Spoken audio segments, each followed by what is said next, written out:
Selamat datang di kuburan. Tolong pelankan suaramu. Ini tempat yang sangat suram. Kesedihan bisa kamu rasakan di sini. Rasa sakit, hal-hal yang tersisa tak terkatakan. Dalam hal itu tidak seperti kuburan lainnya di seluruh dunia. Tapi tentu saja kita tidak akan membahasnya di sini jika itu hanya kuburan biasa, bukan? Matalang di antaramu mungkin memperhatikan bahwa kami sedang berjalan melalui pemakaman militer sebagai permulaan. Tapi orang-orang yang dikubur di sini bukanlah martir dari perang apapun yang akan diceritakan oleh guru sejarahmu. Orang-orang dan entitas yang dikebumikan di sini berperang dalam bayang-bayang. Mereka mati dalam kegelapan sehingga kita bisa hidup dalam terang. Tapi siapa mereka? Tempat apa ini? Siapa orang-orang yang dimakamkan di sini sebenarnya? Untuk mengetahuinya kita perlu mundur selangkah. Itu dimulai di lokasi 43, secara khusus laboratorium 37 dari bagian kecerdasan buatan lokasi 43. Para peneliti sedang melakukan serangkaian tes pada beberapa anomali kecerdasan buatan yang diklasifikasikan dengan bantuan konstruksi kecerdasan buatan yang dikenal sebagai Marvin. Namun apa yang dimaksudkan sebagai serangkaian tes kognisi rutin berubah menjadi kelolosan tahanan massal yang diyakini dikoordinasikan oleh beberapa AI jahat yang terlibat. Hal-hal menjadi kacau dengan cepat. Kelolosan tersebut mengakibatkan kematian 3 anggota keamanan dan hanya dihentikan ketika Marvin dan anomali yang lebih baik hati bekerja sama untuk mengendalikan semuanya. Sementara upaya mereka gagal berani, mereka tidak cukup untuk menyelamatkan Marvin sendiri yang dibuat tidak bisa beroperasi selama kelolosan. Semua salinan anomali AI dinetralkan setelah pengujian selesai. Di bawah perintah direktur lokasi, sisa bahan yang berkaitan dengan Marvin dan anomali yang dinetralkan ditinggalkan di laboratorium 37. Segalanya tampak kembali normal sampai anggota pemeliharaan memasuki lab hari itu juga. Tidak dapat disangkal, kamu dapat menemukan beberapa hal yang cukup aneh di dalam laboratorium organisasi SCP. Itu ada dengan wilayahnya. Tapi ketika kamu berjalan ke dalam laboratorium dan mendapati dirimu berdiri dalam upacara militer raksasa, mungkin inilah saatnya untuk menghubungi atasanmu dan memberitahu mereka. Sementara para pekerja pemeliharaan itu tidak benar-benar memahami apa yang telah mereka temukan, para peneliti organisasi yang terlibat tak lama kemudian dapat memahaminya secara penuh. Kuburan ekstra dimensi yang terus berkembang tampaknya ada di luar angkasa dan waktu seperti yang kita pahami, yang segera dikenal oleh organisasi sebagai SCP-2783. Pemakaman itu diyakini saat ini berisi lebih dari 1 juta kuburan. Itu lebih dari 2 kali lipat dari 400.000 dimakamkan di pemakaman nasional Arlington. Kuburan-kuburan ini disusun dengan cermat menjadi kotak-kotak persegi besar, masing-masing berisi sekitar 90.000 kuburan. Ini akan cukup aneh, tapi hal-hal menjadi jauh lebih asing. Setiap kuburan ditandai dengan jelas dengan nama dan batu nisan, tapi tes radar penembus tanah yang dilakukan oleh organisasi mengungkapkan bahwa hanya 30% kuburan yang benar-benar berisi sisa-sisa manusia dan 70% sisanya saat ini kosong.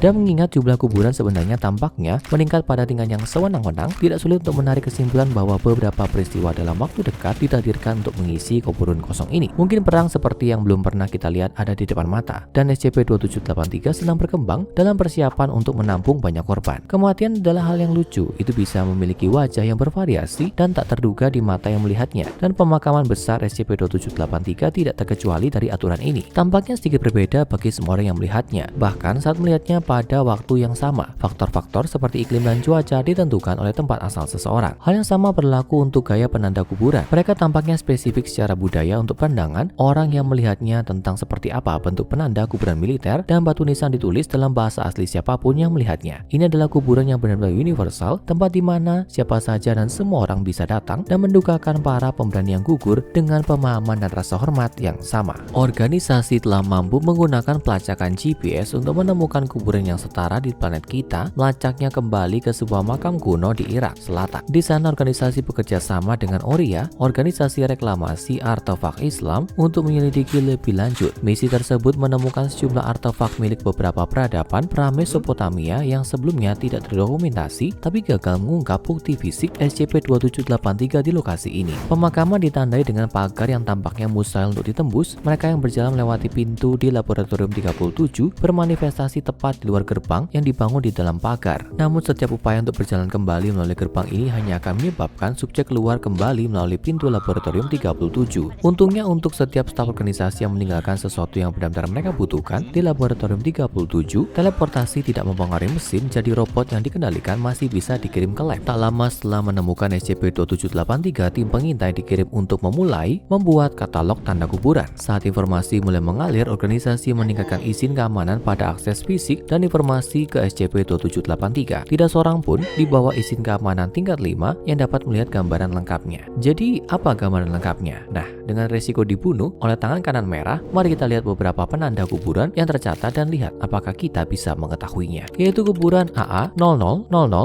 bertuliskan nama YHWH, kemungkinan kependekan dari nama Yahweh alias umum dari Tuhan Abraham. Batu nisan di kuburan berbunyi, dia sangat penting dalam konstruksinya, rancangannya akan terbukti penting dalam rekonstruksinya. Namun ada beberapa varian dari kuburan ini, dan sementara semua tampaknya mengenang beberapa jenis dewa pencipta, tampaknya tidak ada aplikasi dari jenis dewa tertentu atau denominasi agama tertentu. Penampakan varian nisan ini sudah mencapai 2 digit. Lalu ada kuburan AA00002 bertanda Hawat Bat Asyera, juga dikenal sebagai Hawa, wanita pertama. Tanda kuburannya berbunyi, ular di dalam perpustakaan menganugerahkan kebijaksanaan agungnya, kehilangannya menginspirasi kita semua untuk mencari kebijaksanaan dalam hal ini dunia hidup. Beberapa orang percaya bahwa Asyera adalah ibu dari Kain dan Habel, SCP-073 dan SCP-076, dan juga menghabiskan waktu sebagai O5-1 guna membimbing umat manusia ke arah yang benar. Bagaimana dengan kuburan AA00005 bertanda Lilith Bat YHWH, juga dikenal sebagai SCP-336?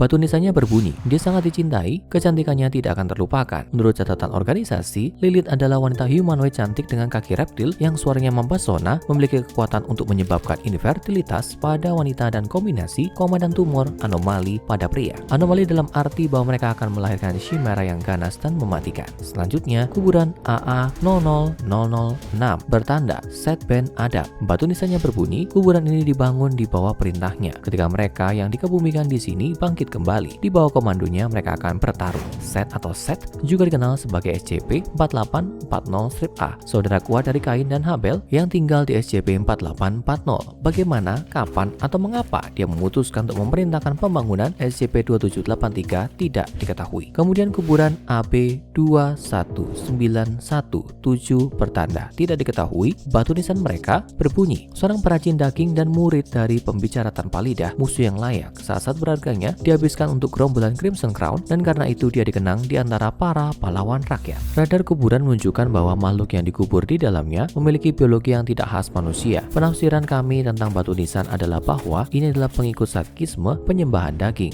yang bekerja sama dengan gereja dewa perusak dan organisasi SCP untuk berperang melawan Raja Scarlet, dan sebagai hasilnya mati sebagai pahlawan. Selanjutnya, kuburan AL21343 diyakini milik Dr. Sophia Light. Batu nisannya berbunyi, juru selamat dan nabi kita, staf dan gembala kita, Dewi Mesin tersenyum pada rumah ini, dan bahkan sekarang mereka yang beristirahat di sini dirawat. Ini adalah salah satu dari banyak referensi ke Dewi Mesin atau mesin jam, gelar alternatif untuk Mekane, dewa gereja, dewa perusak. Bukti menunjukkan bahwa pemakaman ini adalah pekerjaan gereja dan bahwa semua yang dimakamkan di sana atau akan bersekutu dengan dewa perusak dalam perjuangan melawan ancaman yang jauh lebih besar bagi kita semua. Selanjutnya, AL30056 ditandai Nicholas Flamel dengan tulisan di batu nisan, seorang sarjana terhormat yang naik ke ketinggian tapi seperti Ikarus jatuh dari ketinggian. Sementara secara mitologis Flamel diyakini sebagai seorang alkemis dan pencipta batu filsuf legendaris. Organisasi belum mendeteksi aktivitas anomali yang dikonfirmasi terkait dengannya. Yang jauh lebih menarik bagi penggemar channel ini, kami menemukan AL41867 ditandai Lord Theodore Thomas Blackwood. Tulisan di batu nisannya, pelayanannya untuk kemajuan ilmu pengetahuan dan kemanusiaan akan terus berlanjut. Kerangka manusia berukuran penuh tergeletak di kuburan, jadi mungkin pelayanan Lord Blackwood memang berlanjut, hanya di tubuh yang berbeda. Kemudian makam Private Pyotr Avtukov yang batu nisannya berbunyi, dia dan rekan-rekannya telah melihat gerbang neraka. Meskipun mereka tidak pantas mendapatkannya, mereka akan menjadi yang pertama menyambut gerombolan Crimson Crown saat gerbang terbuka. Penggemar channel ini mungkin ingat Private Avtukov dari liputan kami tentang SCP-180. Dia adalah salah satu prajurit yang terlibat dalam percobaan mengerikan dari pertempuran hutan Hushatin yang anomali. Nama lain yang mungkin kamu kenali adalah nama yang diukir di penanda kuburan AM21450 Dr. Autoclave. Itu benar, meriam longgar favorit semua orang. Batu nisannya berbunyi, ayah yang penuh kasih, dia memberi lebih dari yang diminta darinya.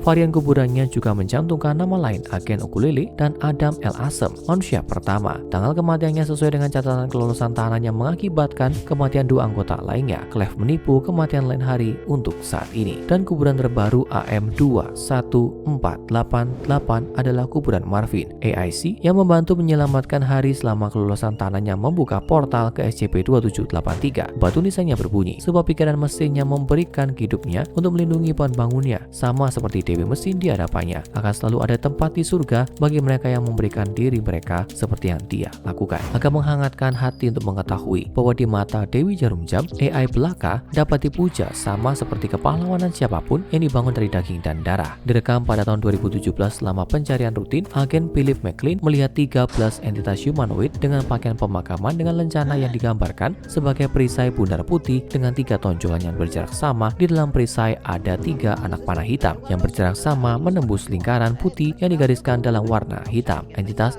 ini melakukan apa yang tampak seperti upacara pemakaman sebelum menyerahkan tubuh lain ke tanah di bawah. Nama pada penanda kuburan baru adalah Kapten Carrie Michelle Hollis, gugus tugas taktis Zeta 9. Di batu nisannya tertulis, dia meninggal di tempat yang aneh dan jauh dengan senyum di wajahnya, senjata di tangannya, dan musuh di semua sisi. Dia mencontohkan apa yang harus diperjuangkan oleh semua pejuang. Bagi kamu yang dapat mengingat seri 3 bagian kami di SCP-1730, kamu mungkin ingat bahwa Kapten Hollis adalah pemimpin GTT pemberani yang mengorbankan hidupnya sendiri di perut mengerikan lokasi 13 untuk menghidupkan mesin Treasure, membuang seluruh tempat yang mengerikan ke dimensi lain. Di sini pengorbanan heroiknya tidak akan pernah dilupakan. Meskipun ada subteks yang tidak menyenangkan dari banyak SCP-2783, dari prediksi kematian individu hingga petunjuk tentang perang berdarah dengan Raja Scarlet yang akan datang, ada sesuatu yang indah yang tidak dapat disangkal tentang gagasan tentang tempat ini. Kita berbagi dalam duka dan penghormatan dari Dewi Jarum Jam, pahlawan besar dan kecil, pergi tapi tidak pernah terlupakan. Dalam SCP-2783, tidak ada tindakan keberanian atau pengorbanan yang akan hilang oleh waktu. Pastikan untuk pergi dengan tenang saat keluar. Seperti yang kami katakan sebelumnya, ini adalah tempat yang suram. Sekarang tonton SCP-1440, pria tua yang membunuh semua makhluk hidup yang dia sentuh dan monster jahat yang diciptakan oleh organisasi SCP-2419. Manusia tertawa untuk mengetahui lebih banyak SCP terkait dengan kematian perbatasan terakhir.